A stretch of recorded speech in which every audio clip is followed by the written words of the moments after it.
هذه الأشعار مطلوب تقرير يشرح تفاصيل العلوم الخفية، عطني تفاصيل الخبر دون تأخير وقت اللزوم، وحل عسرة البردية على لزوم الجسم، والطيب نسير ونذكر الأصحاب صبح وعشية ونفرح لأننا لعونا مسايير وخوينا يواقف سند مع خوية. هذه طبائع للرجال المناعير أهل الكرم وأهل العزومة الجوية، ولجلك داعينا من سوق التباشير ونهدي لكم بالفرح نرجسية. يا سعود عايش يا عسى ذلك الخير وافراحكم باحلى الليالي هنيه. هذه بطاقه التهنئه جاء تعبير من شاعر مقدم هديه.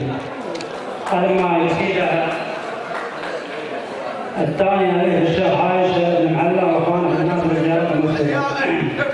يقول اشتاق قلبي لقصيد ولونه وبارد الاشعار هل مزونه هل تمزون الشعر بجزل المعنى من شاعر قصايده مازونه ينتج جديد الشعر من ذاكرته ما هربه من ناصره يسوونه من غير مدح النفسيه.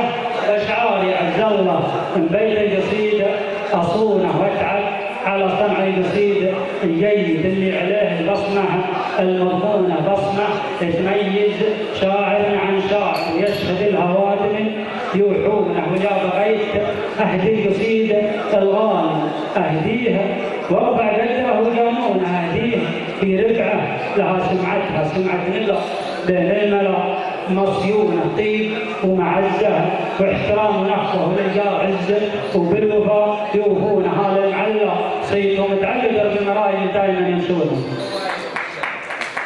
هذا المعلق صيته متعلق بالمرايل دائما يمشونه. الأصل طيب والضمائر حية وأقوالهم أفعالهم مرهونة مضافية عند اللي تلقاهم الصف الأول ما هو اللي دونه. أبدأ بعايش وافتخر في علم الشيخ يشيل الحمل فوق الدولة. تحية للشيخ عايش مني وأنتم عليكم واجب تحيونه.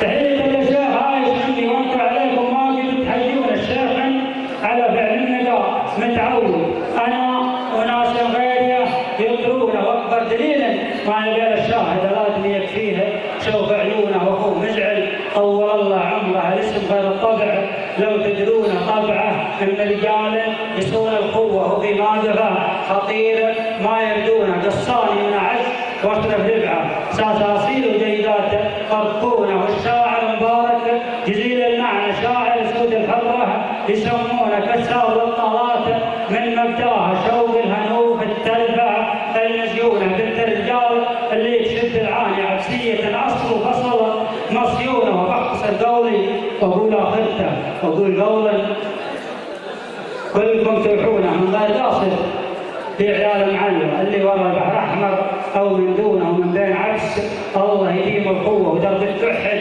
جعلهم يمشونه. يقولها شاعر وزير وداري ان الحياه مالها مدهونه. اليوم الدنيا وبكره ناخذ معروفه الدنيا ما هي مضمونه.